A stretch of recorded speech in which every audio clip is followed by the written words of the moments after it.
Okay, hi students, Manjunath here. So in this video, I am going to start with the chapter that is sexual reproduction in flowering plants.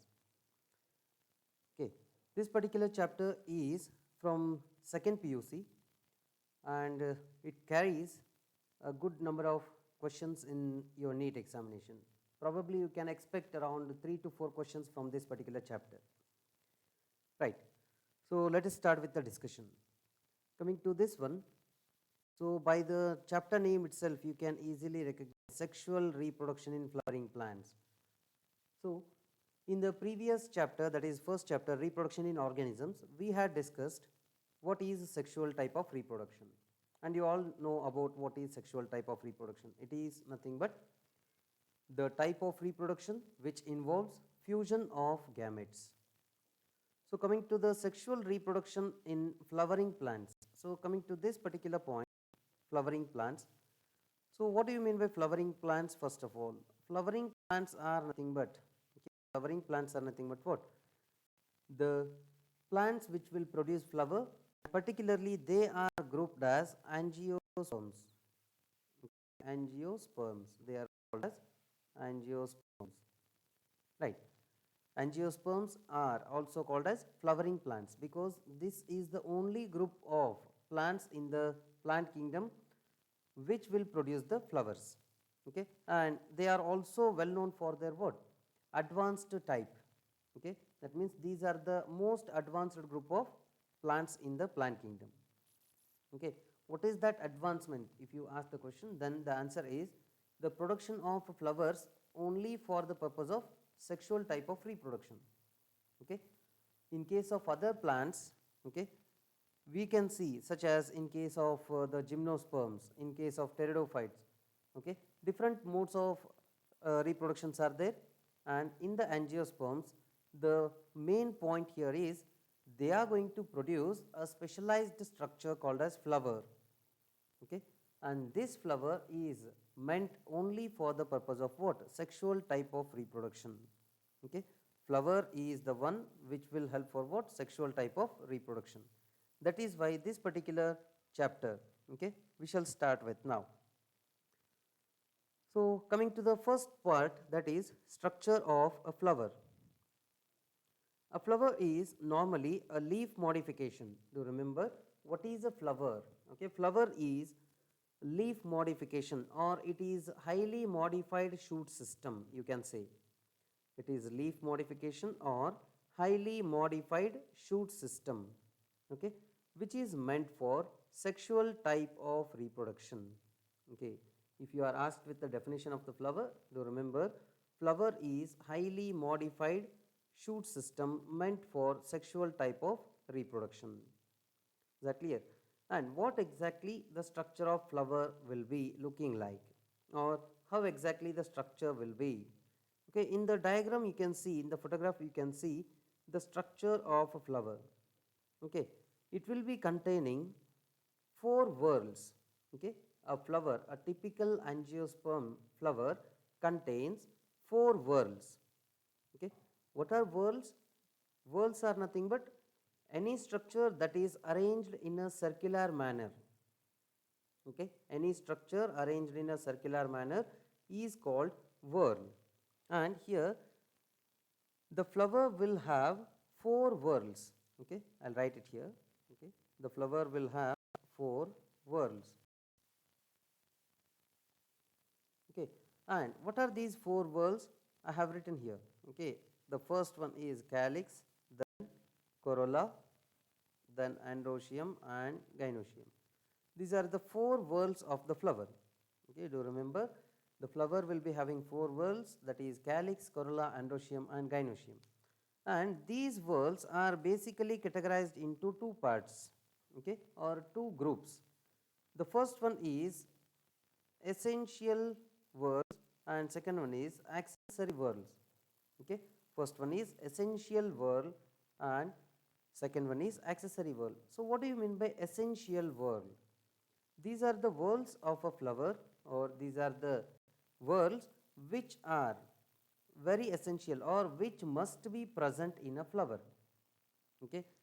A flower should contain, Okay, these whorls, which are the androecium and gynoecium. Okay, these are the essential whorls of the flower. That means in a flower, the presence of androecium and gynoecium must be there, or any one of this must be present in the flower. Okay, and what about the accessory whorls? Accessory whorls are those whorls which are helpful for what? Attracting the pollinators. Okay, and they will be supporting the flower. So that is why they are called as accessory whorls. And why the androecium and gynoecium are called as essential whorls? Because their presence must be there, because the flower is the part or organ of the plant body which is meant for sexual type of reproduction.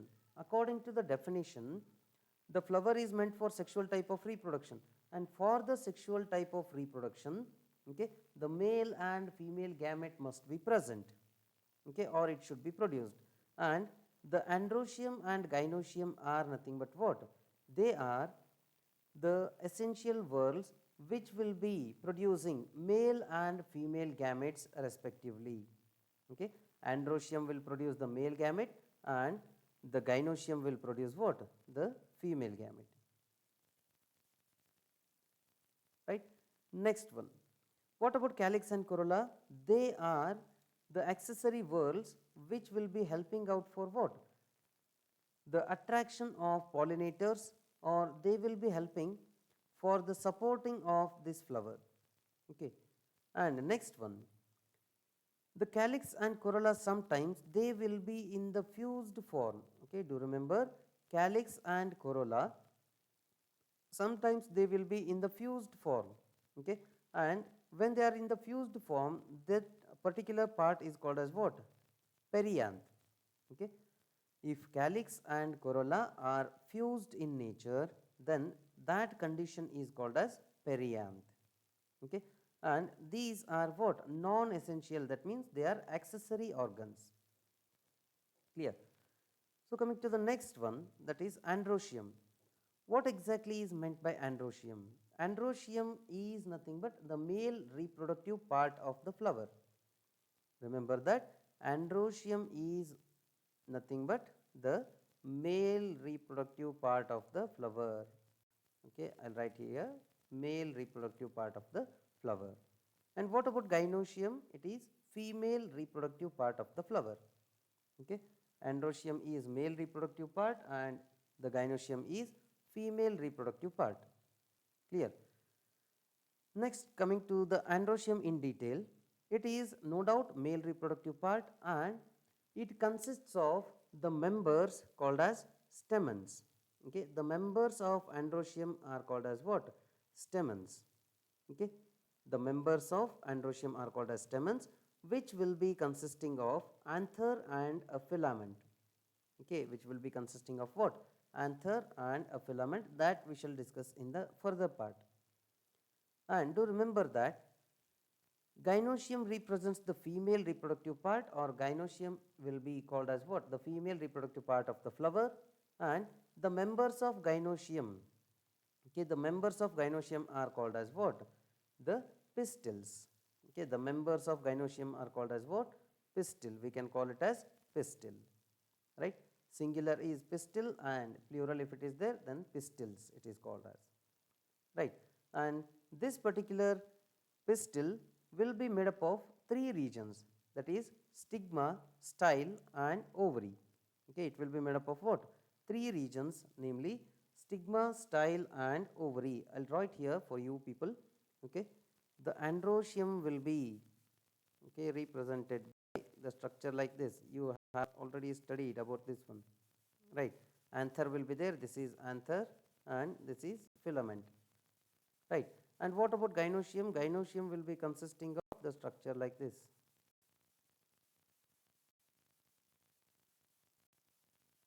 Right. The upper flat part called what? The like this, stigma, style and ovary are the three parts of what? The female reproductive part of a flower called as pistil, and in general it is known as gynoecium. Okay. Do remember that. How to remember? Okay. I'll give a hint to remember whether gynoecium is male or female and whether androecium is male or female reproductive part.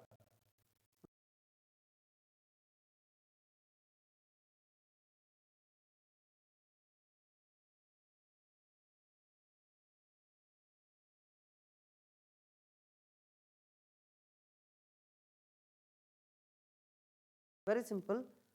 So just remember that G for girl, okay, that means girl is a female, right? Like that, gynoecium represents female reproductive part. Clear? And what about the other one? That is androecium, male. If you remember one, the other one you can easily remember, right? And coming to the next part, that is structure of, okay, it is structure of androecium, okay. So as I have told you, androecium is the male reproductive part of the flower, and the members of androecium are called as stamens. Very importantly, do remember, members of androecium are called as what? Stamens, okay. And these stamens will be having two parts, okay. I have drawn you in the previous slide, okay. I have drawn the diagram of this particular stamen in the previous slide, and here is the photograph, okay. The typical stamen consists of two parts, which are they? The first part is called as, okay, anther, and the second one is nothing but what? The filament. Okay, I'll show you here with the pointer. See, so this is what anther, okay, the portion which is attached at the tip of the filament, okay, it is called what? The anther. And this anther is attached to a stalk like structure or a small thread like structure, okay. This is called as what? The filament, okay. Small stick like structure or stalk like structure will be there, to which the anther is attached. This stalk like structure is called as what? Filament. And between the anther and filament, there will be a connective tissue known as connective. Do remember, between anther and the filament, okay, there is a connective tissue, and this connective tissue is called as what? This connective tissue is called as just connective, right? And do remember here, they have mentioned a point. The proximal end of the filament is attached to the thalamus of the petal of the flower. That means proximal end. Proximal end means what? The base. Okay. The base of this stamen is attached to what? The thalamus of the petal of thalamus or petal of the flower. So this basal part may be attached to thalamus, okay, which is nothing but what? The base of the flower. Thalamus is nothing but the base of flower. Okay, it may be attached to the base of the flower, or it may be attached to what? The petal of the flower. Clear? Do remember, androecium is male reproductive part, and the members of androecium are called as stamens. A typical stamen consists of two parts, namely anther and filament. And this anther will be attached to the filament with the help of connective. Okay. And this particular stamen, okay, or the complete male reproductive part will be attached to the base of the flower, and that base of the flower is called as thalamus. Okay, the base of a flower is called as thalamus. Or sometimes in some flowers, the stamens may be attached to petal of the flower. Okay, it may be directly attached to what? The petal of the flower. Clear? And coming to the structure of this anther, okay, if you observe the structure of the anther, you can see that it is bilobed.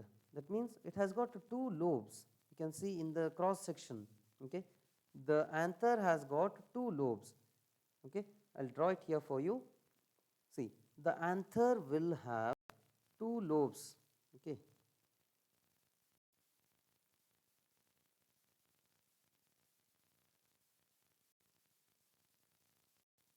The anther will have two lobes, such as, see here, I'll draw. So this is one lobe and this is another lobe. In the cross section, it will be having two lobes. Okay, that is why a typical angiosperm anther will be bilobed in nature. Okay, typical angiosperm anther in its cross section will show bilobed nature.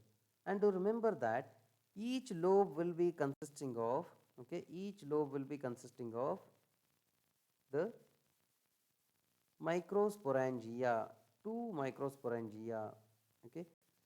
Each lobe will be consisting of two microsporangia, or they are simply called as theca.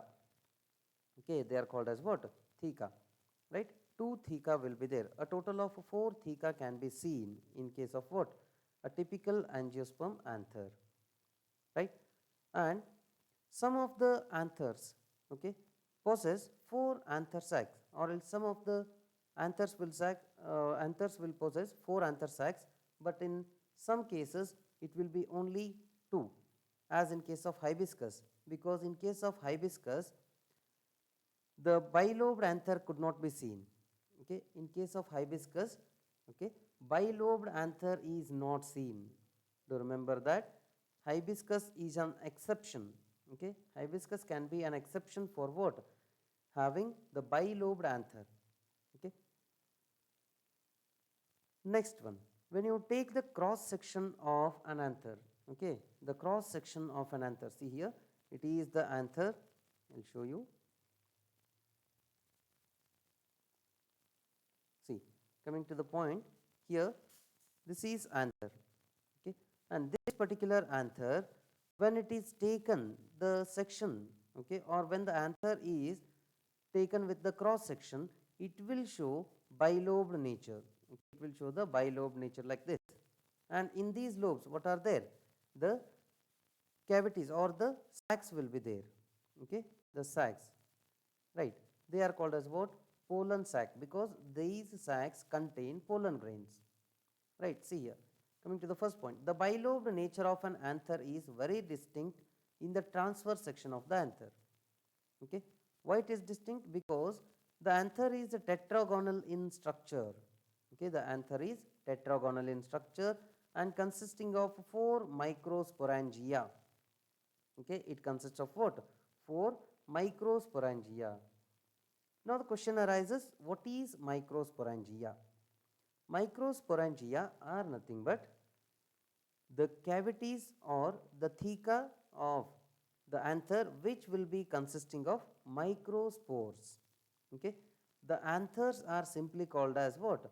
Okay, the anthers will simply form the male gamete, and these male gametes produced by the anther are simply called as microspores, and the bag like structures which contain these microspores are called as microsporangia. Is that clear? See, I repeat the point. The anther in its cross section will show two lobes, and each lobe will be consisting of two sacs which will be containing the pollen grains. Okay, and these pollen grains are simply called as what? Microspores. That is why the sacs which contain microspores are called as microsporangia. Right. See here, the next point. The microsporangia develop further and become pollen sacs. See, the microsporangia which will be there, they themselves will develop into what? The bag-like structure completely, and after complete development, they are called as what? Pollen sacs. Okay, and inside, okay, inside the particular microsporangia, there lies a tissue. Okay, this tissue is called as sporogenous tissue. Okay, the anther will be having what? Sporogenous, the anther will be having sporogenous tissue inside the sacs. Okay, inside the pollen sacs, what will be there? Sporogenous cells will be there. These sporogenous cells are the cells which can give rise to what? The pollen grains. Okay, the sporogenous cells or sporogenous tissue will form the pollen grains by means of meiotic cell division. Okay, it is both mitotic and meiotic cell division. Right. Then they extend longitudinally all through the length of an anther and packed with the pollen grains. That means the pollen sacs here you can see, okay, four pollen sacs are there, and these four pollen sacs will be present throughout the length of the anther. Okay, Throughout the length of the anther, what will be present? The pollen sacs will be present, and these pollen sacs which are present throughout the length, they will be consisting of what? The pollen grains. Is that clear? They will be consisting of the pollen grains. Okay. Then coming to the next point, the outermost layer of anther, okay, is called as epidermis. Outermost layer of the anther is called as epidermis. And what about the next layer? The next layer is called as, okay, middle layers. Then comes what? The tapetum, innermost layer, and the sporogenous tissue. Is that clear? Like that, the particular transfer section of anther shows 4 layers. Okay. The outermost layer is epidermis. Then the next layer, which is very, very important, that I will discuss in the next slide. Okay, which will be containing, okay, an important structure, okay, or important cells, important type of cells, okay, that help for anther dehiscence. Is that clear? Then the next one is middle layer, and the innermost layer is called as tapetum. Okay. Coming to the structure of microsporangium. See, microsporangium. A transfer section, in a transfer section, a typical microsporangium appears nearly circular in outline, and it has two parts, that is anther wall and sporogenous tissue. Okay. So here in this particular slide you can see all the layers. Okay, the outermost layer is epidermis, as I have told you in the earlier slide, and next to that is endothecium. Okay, next to that is what? Endothecium. After that comes the middle layers, and the innermost layer is what? Tapetum. I told you the special layer or specialized cells will be there. That specialized cellular layer is called as endothecium. In the previous slide, I have left that. Is that clear? And that particular endothecium is very, very important layer, because endothecium layers will be containing some specialized cells. Okay. For what purpose they are called specialized? Because these cells of endothecium will contain what? The hygroscopic cells. Okay, hygroscopic cells. The endothecium cells will be hygroscopic in nature. So what do you mean by hygroscopic? Very simple. Hygroscopic is nothing but the condition in which the cells will be, or any material will be, readily attracting the water. Okay, hygroscopic means water loving. Okay, the cells of endothecium will be what? Water loving in nature. That means they will be readily absorbing what? The water. Okay, for what purpose they are like this, and what they help for? The cells of endothecium which are hygroscopic in nature, they help mainly for anther dehiscence. When the anther gets filled with the what? Pollen grains inside, it should burst out, so that the pollen grains should be released. So that for the bursting out or for the opening of this particular anther, what will happen? The endothecium layer will absorb the water, and by absorbing the water, it will help for dehiscence of the anther. Is that clear? So anther dehiscence will be taking place with the help of this particular cells of endothecium. Clear? So I repeat the structure of microsporangium. The outermost layer is, okay, the structure of, first of all, the structure of case of anther. Okay, it will be having outermost layer epidermis. Then next to that endothecium will be there. You know already what is epidermis. It is outermost layer, and it is a protective layer. Okay, outermost protective layer epidermis. Next comes endothecium, and after that middle layers. Okay, finally the what? Tapetum. To remember, tapetum act as what? The nutrition layer for the developing pollen. Okay. Next one. Anther wall is generally surrounded by 4 walls: the epidermis, endothecium, middle layers, and the tapetum. The outer 3 wall layers perform function of protection and help in the dehiscence of the anther to release the pollen. Outer 3 wall layers means what? Epidermis, endothecium and the middle layers. Okay, these are outer three layers. Okay, these outer three layers will help for first of all what? Protection. As I have told you, epidermis is needed for the protection. Then they also help for dehiscence of the anther. So anther dehiscence will be taking place with the help of the specialized tissue layer, which is called as endothecium. Okay. Why endothecium? Because the endothelial cells are hygroscopic in nature, water loving. Right. Coming to the next point. Innermost wall layer is what? Tapetum. As I have told you, the innermost wall layer is called as tapetum that gives the nourishment for developing pollen grains. Okay. Tapetum gives nourishment for what? Developing pollen grains. Clear? Very important question. In your NEET examination, you may expect. Okay. The endothecium and tapetum are most important layers, and on these two, you may expect a question in your NEET examination. Okay. Even in the CET, this is very, very important. Okay. The question will be like this: which of the following is the layer of anther that help for nourishment? Okay. That help for nourishment of the pollen grains. Okay, the answer is tapetum. Tapetum help for nourishment. Then, which of the following layer help for dehiscence, anther dehiscence? The answer is what? The endothecium. Why endothecium help for anther dehiscence?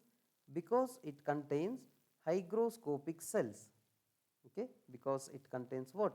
Hygroscopic cells, which are water loving, and soon after getting the water, they will get bulged and they will ultimately help for release of what? The pollen by means of bursting out the anther.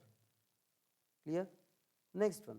The cells of tapetum possess dense cytoplasm and generally have more than one nucleus. Very, very important point it is. Okay. Students, make it a point or note it down. Only the tapetum layer is nourishing the anthers or nourishing the pollen grains, and for that purpose the tapetum will be having what? Dense cytoplasm. The cells of tapetum will have dense cytoplasm, and generally they will have what? More than one nucleus. For the maintenance, okay, they will have what? More than one nucleus. In your NEET or CET question, in our NEET or CET examination, you may get the question. Okay, which of the following cells or which of the following layers will have multiple nucleated cells? Okay, that is tapetum. Clear? Coming to the next point, sporogenous tissue. Okay, what is sporogenous tissue? It is the tissue which lies inside the pollen sacs. Okay, it is the tissue that lies inside the pollen sacs, and particularly it is diploid tissue. Okay, diploid means what? The cells of sporogenous tissue are diploid in nature. The diploid tissue or the diploid cellular tissue that will be present inside what? The anther lobe. And this diploid tissue undergoes what? The meiotic cell division that results in formation of tetrad of haploid microspores or pollen grains. That means when the sporogenous tissue, okay, undergoes meiosis, it will form tetrad cells. That means group of 4 cells. Okay, that is called as pollen tetrad.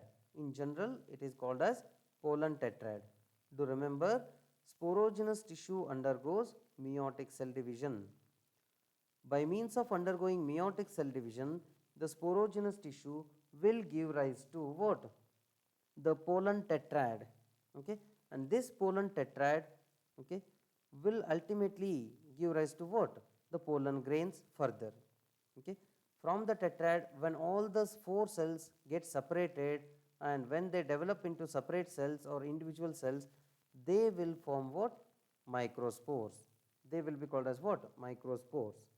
And the process of formation of microspores from pollen mother cells by means of meiotic cell division is called microsporogenesis.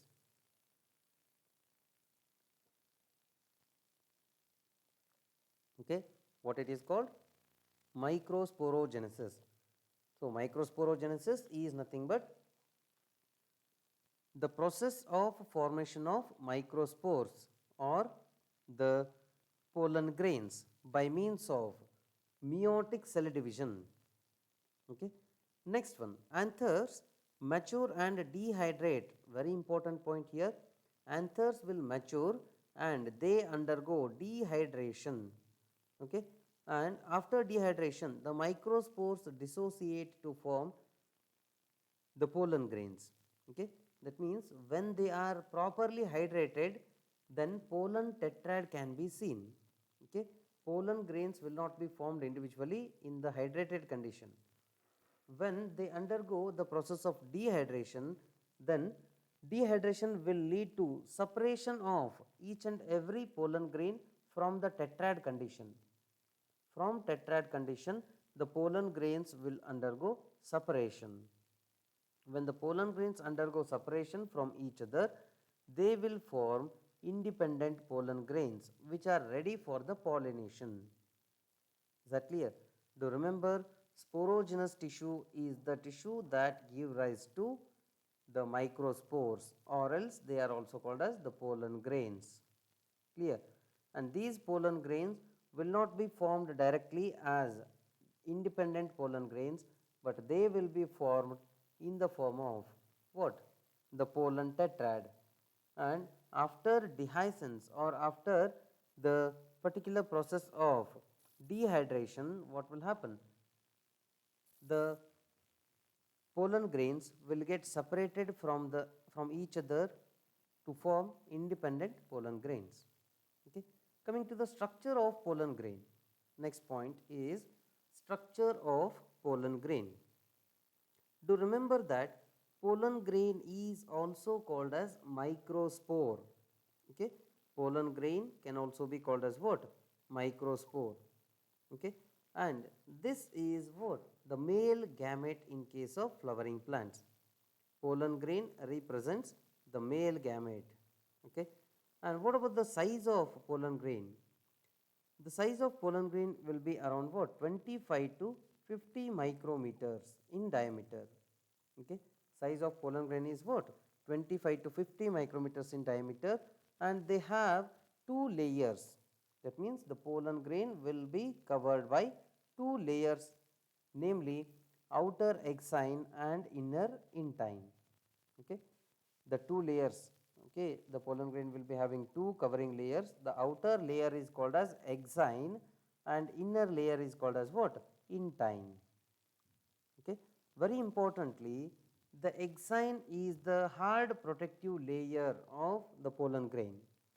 Okay, do remember that exine is a very important layer because it is the hard protective layer of pollen grain that help for, okay, that help for what?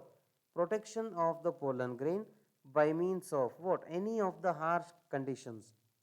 Even in case of acid treatment, the exine will resist the acid and it will protect the pollen grain. ಗೊತ್ತಾಯ್ತಾ?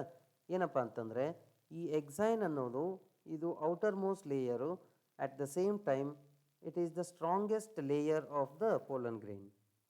ಯಾಕೆ ಇದು strongest layer ಅಂತ ಕರಿತೀವಿ? Because it is made up of a very resistant material or very resistant organic matter called as sporopollenin. Okay, ಇಲ್ಲಿದೆ ನೋಡ್ರಿ point. Exine is hard and tough resistant layer made up of what? Resistant organic matter called as sporopollenin.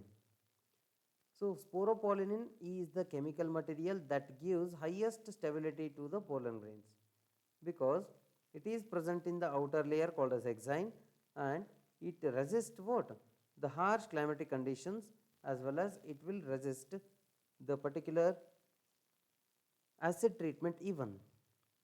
So, it will be very helpful for the pollen grain to get escaped from harsh climatic conditions. Okay? That is why in case of the summer season, you might have seen many of the plants will undergo drying. okay, or they will get dried up. But the same plant, when it gets the rainy season, it will start sprouting, or you can see many of the plants start sprouting, okay, or else the seeds will be sprouting. Why it happens? Because the pollen grains will be viable even in the hard conditions, okay, because of presence of what? Sporopollenin. Okay, but the second layer, that is intine, okay, the second layer intine is made up of what? The simple outer cellular layer called as cellulose and pectin. In case of plant cell, you might have heard the cell wall will be made up of cellulose or pectin. Like the same, intine will be made up of cellulose and pectin.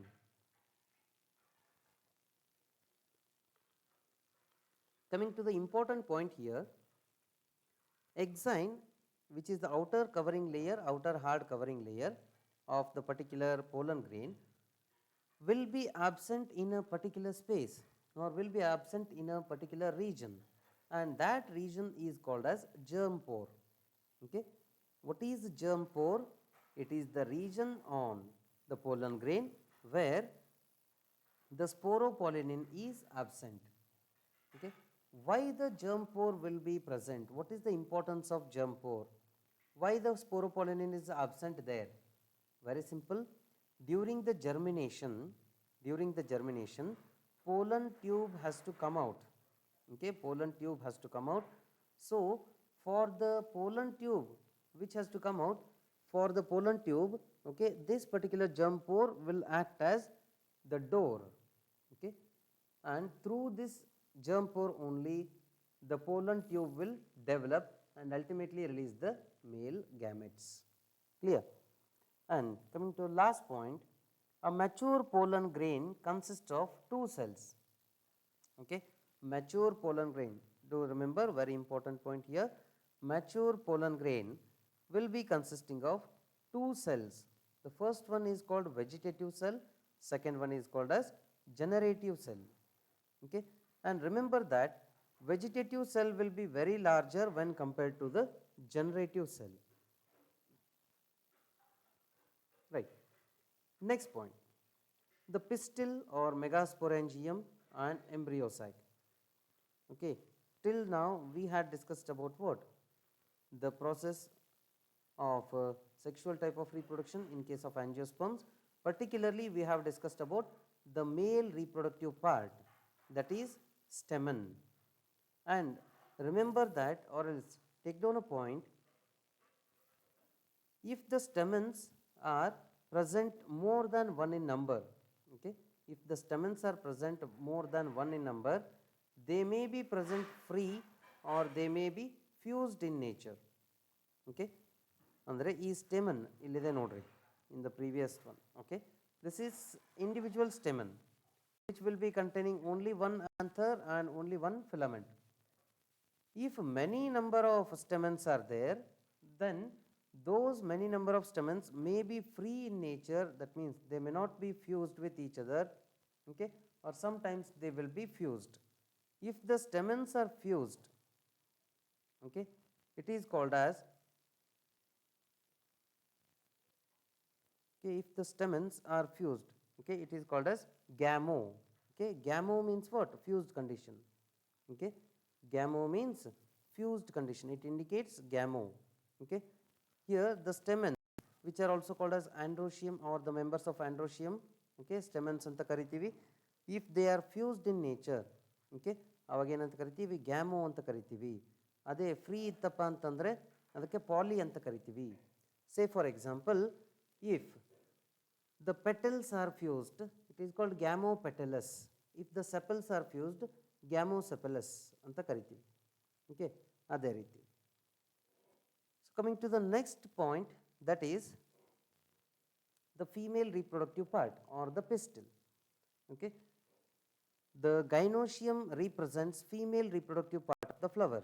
Remember that gynoecium represents female reproductive part of the flower, and this gynoecium, which is the female reproductive part of the flower, the members of gynoecium are called as pistils or carpels.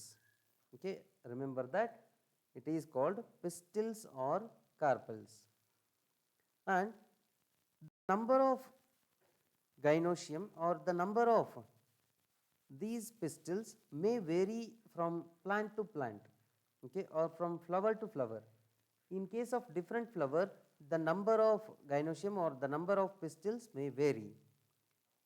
Okay, and if the number of pistils is more, okay, if the number of pistils is more, then they may be fused or they may be free from each other.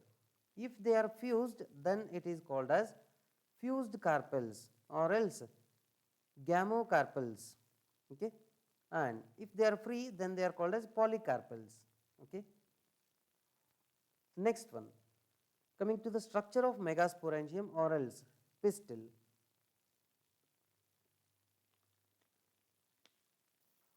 It consists of the following parts. Okay, they are stigma, style, and ovary. See here in the photograph I have shown you. It will be consisting of the stigma, then the elongated part is style, and the ovary. In the previous or in the first slide, I have drawn you. Okay, I have drawn and shown that particular part to you, and here is the photograph. The particular top of the pistil is called as stigma, and elongated part, the slender stalk, is called as style. Okay, and the bulged region is called as what? Ovary. Okay, and in the previous slides I have given you the word thalamus, which is nothing but base of the flower. See here, you can see the thalamus, the green colored part, whatever is there here, the bulged green colored part on which the ovary is located. This bulged green colored part is what? The base of the ovary, called as thalamus. Clear? So next one, stigma is the flat surface of the carpel which contain nectar secreting cells. Very important point here, students, do remember. Stigma is the uppermost and the flat end of what? The pistil. Okay, stigma is flat and uppermost end of the pistil. This flat end or uppermost end of the pistil will be consisting of some specialized cells called as nectar secreting cells. And these nectar secreting cells will secrete the nectar, which will be nothing but what? A sugary solution. Okay, it is nothing but a sugary solution. Then why the nectar is secreted by these particular cells? Because for the purpose of nectar only, the insects will visit the flower. Okay, for the purpose of nectar only, the insect will visit the flower, which will bring about what? The pollination. Okay, in case of insect pollinated flowers, the nectar secreting cells will attract the insect, and that insect will help for pollination. Clear? Next one, the style is next part of the pistil, which is slender stalk like. That means thin stalk like structure. This thin stalk like structure is called as what? Style. Clear? So first part is stigma, and the elongated slender stalk like structure is called as style, and the last one is called as ovary. Okay, what is ovary? It is the bulged portion of, see, look at the last point. What is ovary? It is bulged portion of carpel. It is called as what? Bulged portion of the carpel that consists of ovules and embryo sac in it. Okay, the bulged portion of what? The carpel, which consists of what? The ovules and embryo sacs, right?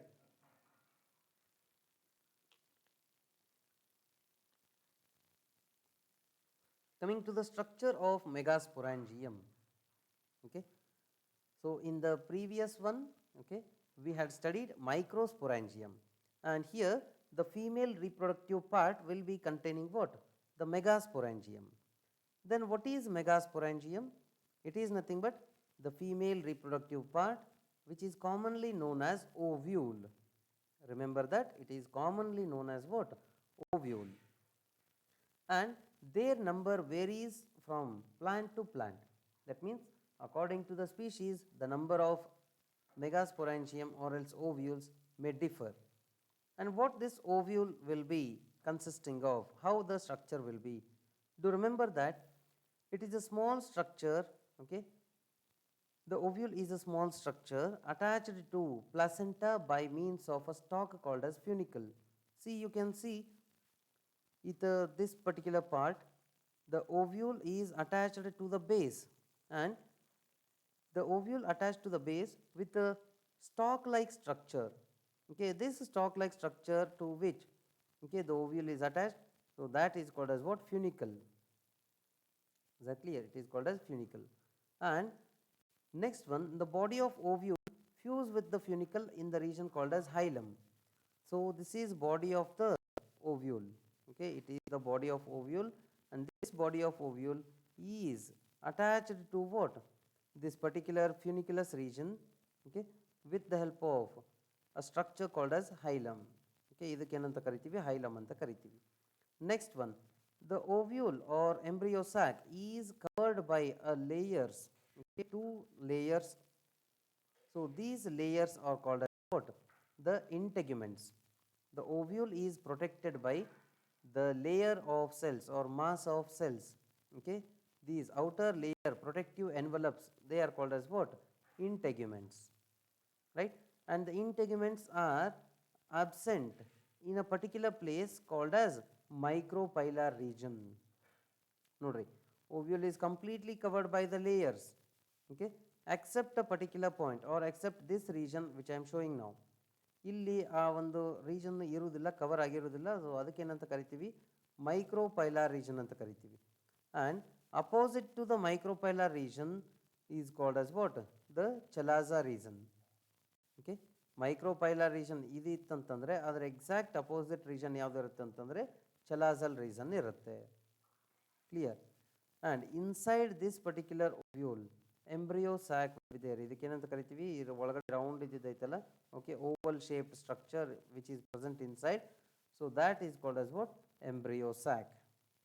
Okay, and inside the embryo sac, see here, enclosed within the integuments is a mass of cells called as nucellus, and the cells of nucellus have abundant reserve food material.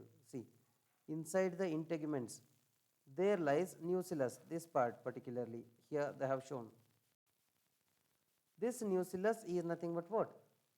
The cells or the tissue which contains a reserve food material, okay, for the development of embryo in the future. Okay, and located in the nucellus there is embryo sac or female gametophyte. As I have told you, inside the nucellus what will be there? The egg shaped structure or shaped structure which is called as embryo sac. And do remember, embryo sac itself can also be called as female gametophyte. Okay, embryo sac ಗೆ ಏನಂತ ಕರಿತೀವಿ? Female gametophyte ಅಂತಲೂ ಕರಿತೀವಿ. Clear? So next one, the process of megasporogenesis. What is ಮೆಗಾಸ್ಪೊರೋಜೆನೆಸಿಸ್?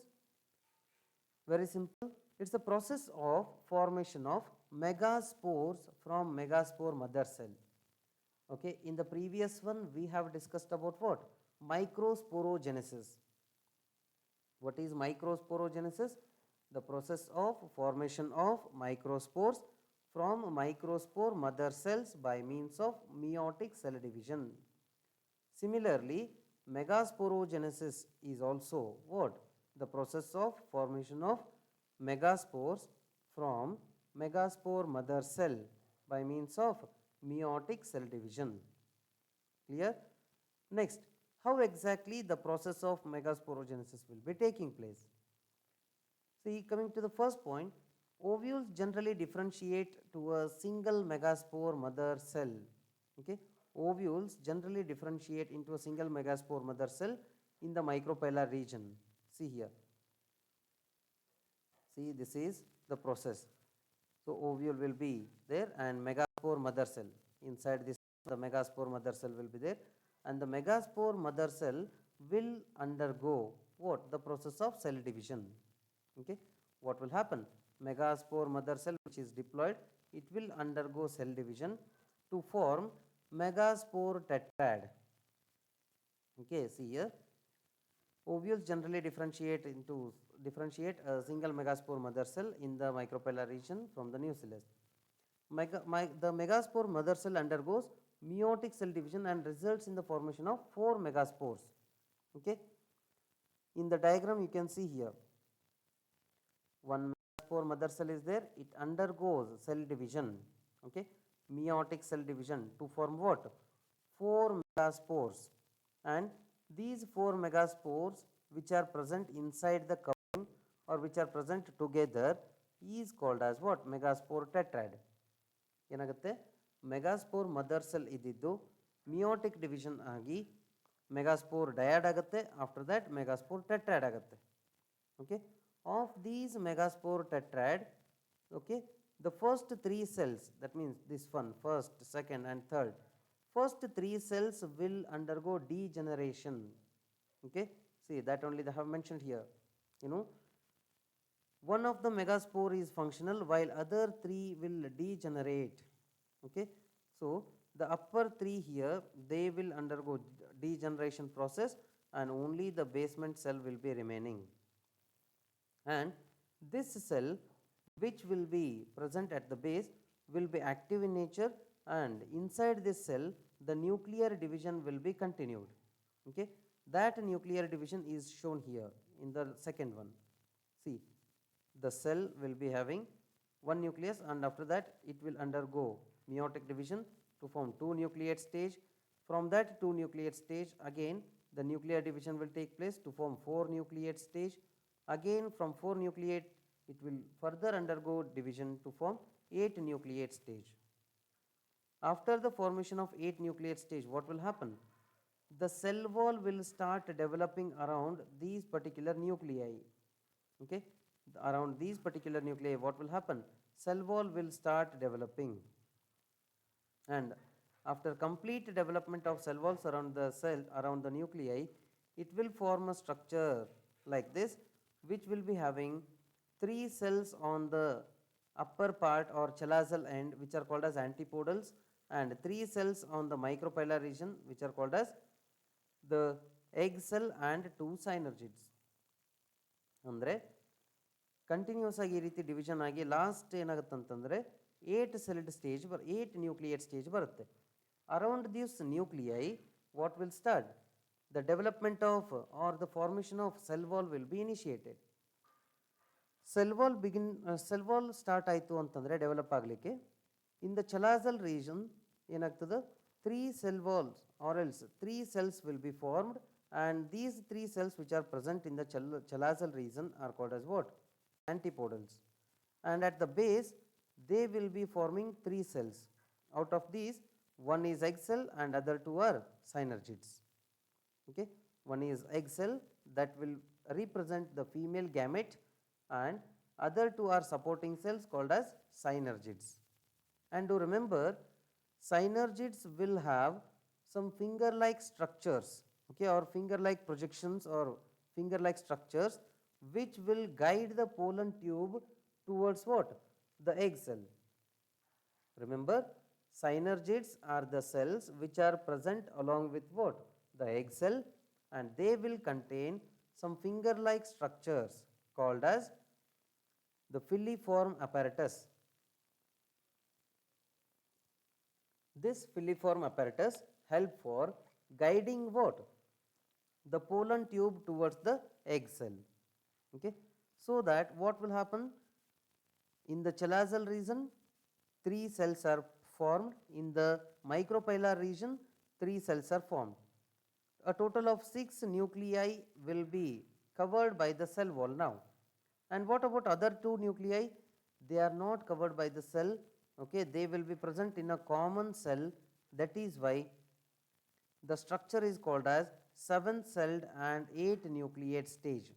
See here, totally upper 3 cells, the lower 3 cells, and the middle part, it completely represent 1 cell. So total of 7 cells will be there, and number of nuclei will be 8.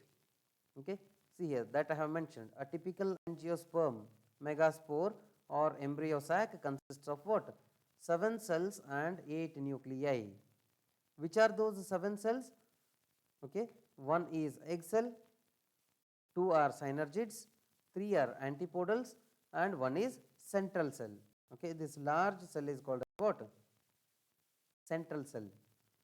And egg cell will be containing 1 nucleus, and two synergids are there, each one will be containing one nuclei, that is two nuclei are there, and three antipodal cells are there, each one with one nucleus, that is why three nuclei comes here, and the last one, that is central cell, okay, which will be containing two nuclei, and these nuclei which are present in the central cell are very popularly called as what?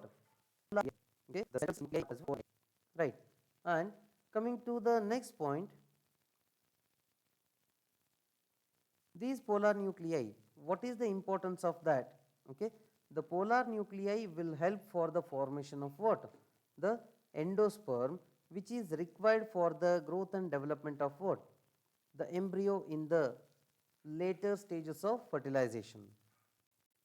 Okay, in the later stages of fertilization, what is required?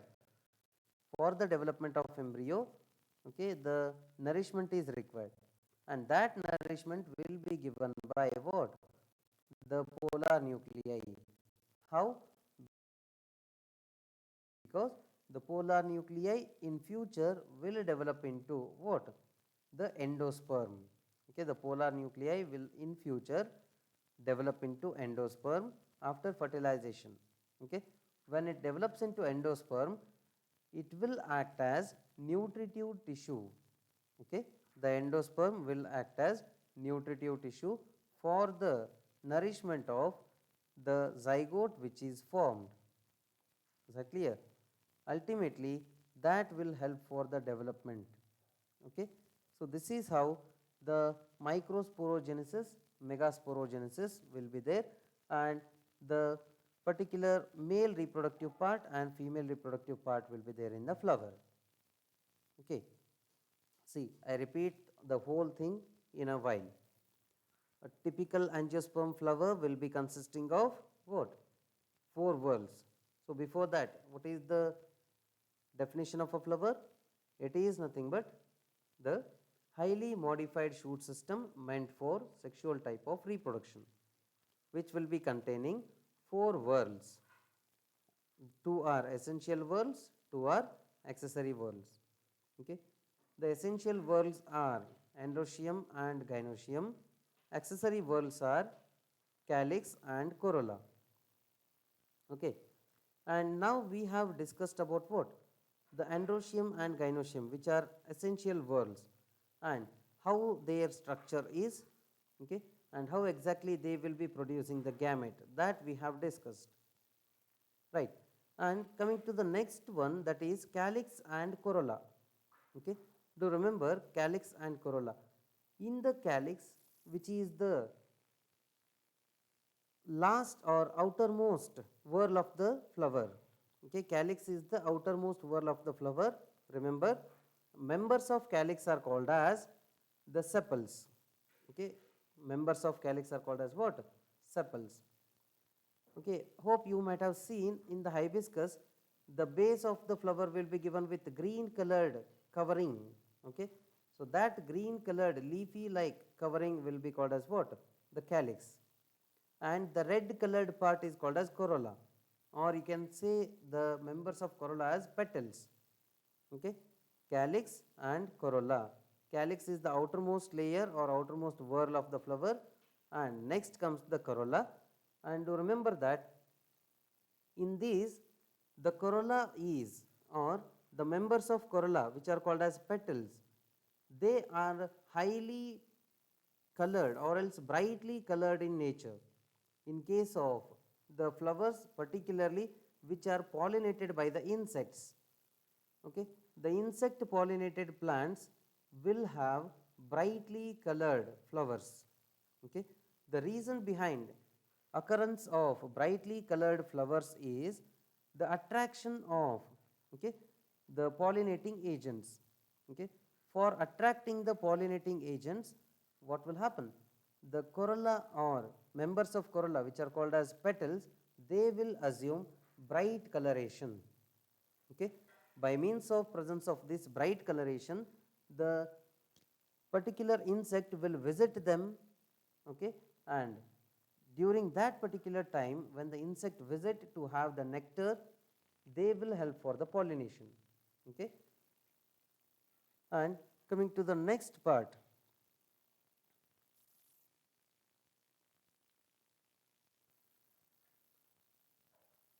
about the pollination. We have to discuss about the pollination, and we shall discuss about the pollination in my next class, right? Thank you.